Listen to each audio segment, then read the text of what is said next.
Hi, this is Daryl Allison. This unit we're going to be talking about the geography of Latin America. There are three regions of Latin America. The first we're going to talk about is going to be Central America. The next is the Caribbean, and last is South America. The region of Central America consists of Mexico,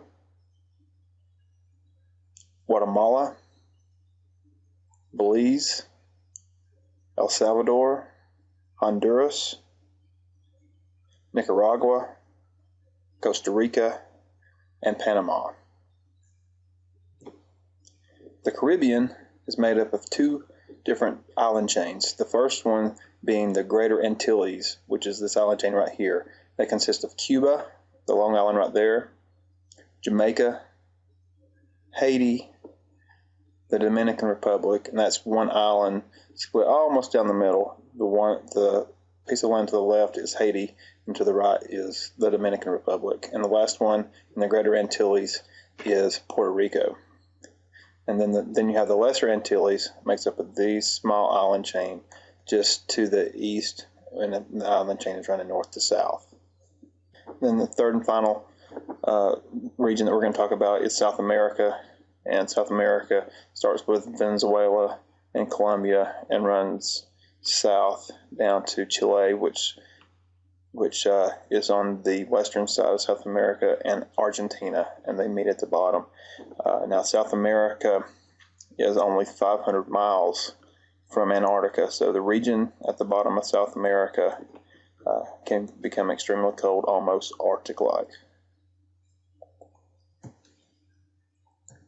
Okay, major cities we're going to be talking about in this unit are Mexico, Mexico City, which is the capital of Mexico, Havana, which is the capital of Cuba, Port-au-Prince, which is the capital of Haiti, Panama City, not the spring break Panama City, but the country Panama, whose capital is Panama City, Santiago, which is the capital of Chile, Lima, which is the capital of Peru, Buenos Aires, which is the capital of Argentina, and then Brasilia, which is the capital of Brazil. We're going to look at Rio de Janeiro, which is the largest city in South America and the largest city in Brazil. It's on the coast, and it's a very attractive vacation site. And then we're going to look at Caracas, which is the capital of Venezuela, and then Bogota, which is the capital of Colombia. Topography. Topography is the study of Earth's surface, including elevations, climate, soil, and vegetation. It includes landforms and other features that exist on the Earth's surface, such as rivers, mountains, rolling hills, flat plains, and even cities. Now, this slide shows a satellite image of Latin America. The photographer has overlaid boundaries of the countries to help identify them. Here are the boundaries you can see. If we were to start from the north, here in Mexico, you can see the different colorations as we go south. In the north, you can see these are mountain ranges right here, so there's not as much vegetation as there is in the lower lying areas. And then coming on down, you have the Yucatan Peninsula, which is very close to sea level. And as we go further south into Costa Rica and Panama, it has a very dense green population.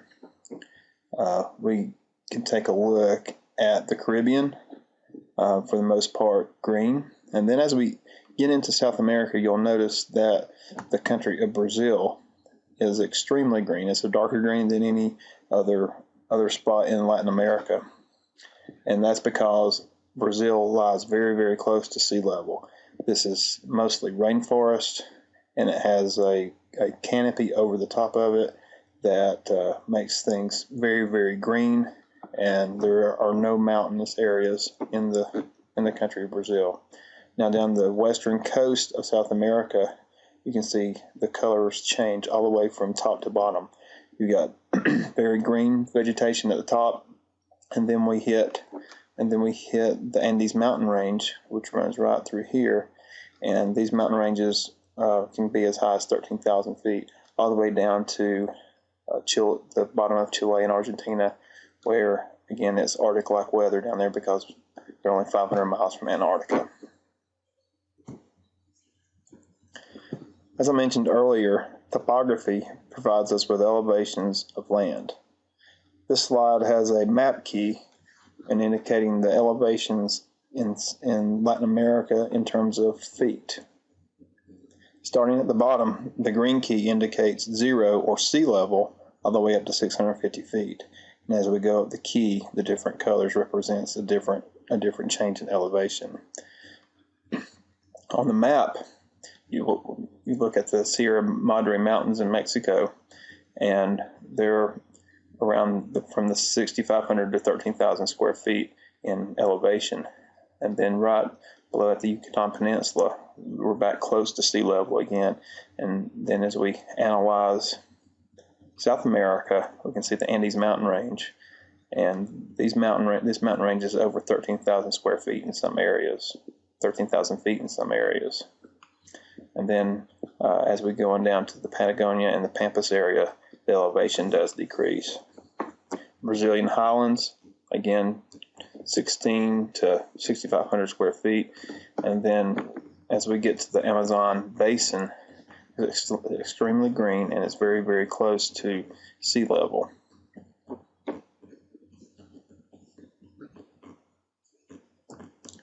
To get an understanding of how big the country of South America is, take the country of Brazil and lay it over the United States, and you can just see how massive this country is.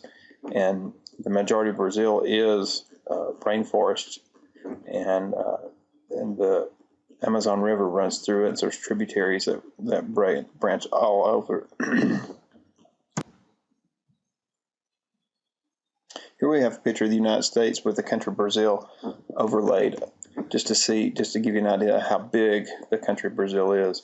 It's just about as big as the United States, as this area could almost possibly fit here, and this area looks like it almost possibly fit there. So the enormity of Brazil is impressive.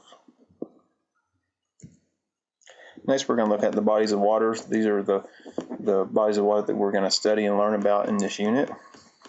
First of all, we have, of course, the Atlantic Ocean, which lies to the east of both America, Central America, and South America. The Pacific Ocean lies to the west. Then we're going to talk about the Gulf of Mexico. We're going to talk about the Caribbean Sea and how it impacts the area. Then we're going to talk exclusively about the Amazon River. Now, just a couple of facts of the Amazon River. It's the second longest river in the world, and by far the largest water flow river, meaning more water flows through the Amazon River into the ocean than any other ocean in the world. The Amazon River has a series of major river systems in Colombia, Ecuador, and Peru, in this area right here, that feed the Amazon River. The most distant source that they found that feeds the Amazon River is a Peruvian Andes glacier site that, through the melting of the glacier, actually feeds the Amazon River, and that's way over in this area in the Peruvian Andes. A couple more water sources we're going to talk about. The Orinoco River in South America is 1,300 miles long, and 76% of the river right here is in Venezuela, and the remainder is in Colombia. The Orinoco and its tributaries are major transportation systems of eastern and the interior of Venezuela and Colombia. It's a very important river in the region. The next river we're going to talk about is the Uruguay River. It flows from north to south and makes up the boundaries with Brazil, Argentina, and Uruguay, right down here. The river measures about 990 miles in length, and again, it's a very, very important river to the region. The next river is the São Francisco River. It's the largest river that runs entirely in the Brazilian territory, and as you can see, the São Francisco River actually runs from south to north as it empties into the Atlantic Ocean.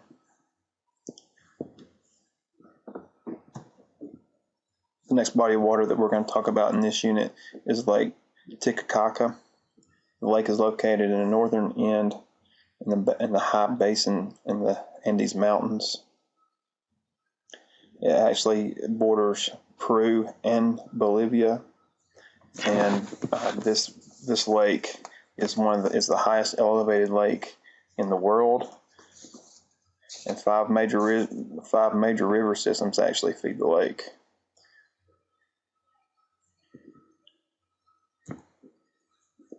The Parana River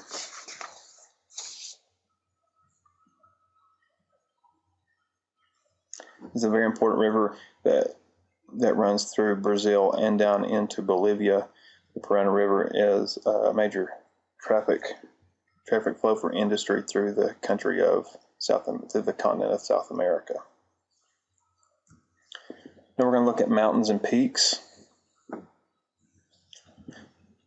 The most famous mountain peak in South America is the Andes. The Andes Mountains run from Colombia and Venezuela all the way down the western coastline through Chile and into Argentina. Argentina and Chile kind of meet here at the bottom and make the tip of South America. The Andes Mountains host some major cities such as Bogota, Medellin, Secure, La Paz. The Andes Range is the world's highest mountain range outside the continent of Asia. The highest peak is Aconcagua, and it raises to an elevation of about 22,000 feet in elevation from sea level. Next mountain range we're going to talk about is Sierra Madre's mountains. Sierra Madre in Spanish means Mother Mountain Range, and Sierra Madres is broken up into several mountain ranges. Two we're going to concentrate on are the ones that are in Latin America. Sierra Madre Occidental, a mountain range in northwestern Mexico and southern Arizona. So this mountain range runs right through there. And the Sierra Madre Oriental is a mountain range in northeastern Mexico. So there's that mountain range. And Mexico City lies in a kind of a little valley between these two mountain ranges. We're going to look at the Guyana Highlands, and they sit in eastern Venezuela and border the Orinoco River and extend across much of western central Guyana into the northern part of Brazil also. Next one we're going to look at is the Brazilian Highlands, or the Brazilian Plateau. They are covering most of the eastern and southern and central portions of Brazil. Approximately half the country's land area, some 1.9 million square miles. In addition, the vast majority of Brazil's population lives in the highlands or in the narrow coast region immediately adjacent to it. So Brazilian Highlands are here, and I told you earlier that Rio de Janeiro along the coastline is the largest populated city in the country. The next plateau is the Patagonian Plateau. Patagonia is a region located in the southern end of South America. The territory is shared by Argentina and Chile, which comprises of the southern section of the Andes Mountains to the southward toward the Pacific Ocean. And from the east of the mountain range to the valleys, it follows through a river down there called the Colorado River and empty into the Atlantic Ocean. So we'll talk further about Patagonia. Some pictures, the Andes Mountains in Peru, the eastern flank of the Andes. There's some llamas in the Andes, the Sierra Madre in Mexico, the Guyana Highlands in Venezuela,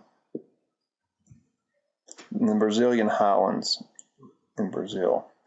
And here is the Patagonia region in Chile, and you can see again how cold and desolate that region in Chile is. Some valley, plains, and basins we're going to talk about. We'll go through these quickly. The Amazon River Basin basically represents the whole area where the Amazon River empties into the basin right here. This is the Amazon River, and these tributaries make up the Amazon River Basin. Talk about that further. Pampas. The Pampas in the southern part of the country means fertile soil, and in the Pampas area you have a lot of fertile growing grounds that can grow a lot of vegetation, and the Pampas is a very important part of South American economy. The Mato Grosso, we'll talk about that as we get to that section of the unit. The Llanos up in the northern part of the country is located on the Orinoco River Basin that runs between Colombia and Venezuela. This is where some of the world's richest tropical grasslands, and this is rugged cowboy country, and it has a bunch of wildlife. So we'll talk further about that as we get into the unit. Here's a picture of the Amazon River forest, Amazon rainforest, the Mato Grosso, the Orinoco lowlands, cattle ranching on the Pampas, gauchos of the Pampas in Argentina. We'll talk about gauchos as we get down there. They're basically Mexican cowboys. And then one of the last things we're going to talk about is deserts. And the main desert in Latin America is the Atacama Desert. Briefly about the Atacama Desert, it is a plateau that runs between the Andes mountain range, right through here, and the Pacific Ocean. So the Atacama Desert is a thin, narrow strip of land running right through there, and the Atacama Desert is the driest desert in the world. The Atacama occupies about 40,000 square miles in northern Chile. The average rainfall in this region is just 1 millimeter, which is very, very significant. Some of the weather stations in Atacama have never received rainfall. Evidence suggests that the Atacama may not have any significant rainfall since from 1570 to 1971. So it's a very dry, and we'll get into more details as we study this unit further. Pictures of how desolate and dry the desert is. The last thing we're going to talk about is the Panama. The Panama Canal is a very, very important part of the economy and the landscape in Latin America. The Panama Canal connects the Atlantic Ocean via the Caribbean Sea to the Pacific Ocean. The canal cuts across the Isthmus of Panama and is a key conduit for international maritime trade. Work on the canal began in 1880 and was completed in 1914, making it no longer necessary for ships to travel around Cape Horn in order to carry goods from New York City to San Francisco. So by building the Panama Canal, we were able to cut the trip from 13,000 miles to 5,200 miles. This was a shorter, faster, and safer route for the U.S. coast to get to the U.S. coast and to nations in along the Pacific Ocean, and allowed those places to become more integrated in the world economy.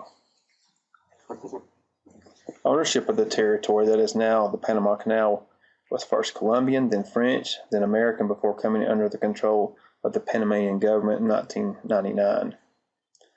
The Panama Canal has seen annual traffic rise from 1,000 ships when it was opened in 1914 to 14,000 vessels in 2008.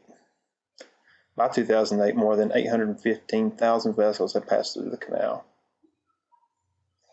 We'll talk about the Panama Canal as we work through the unit on Latin America.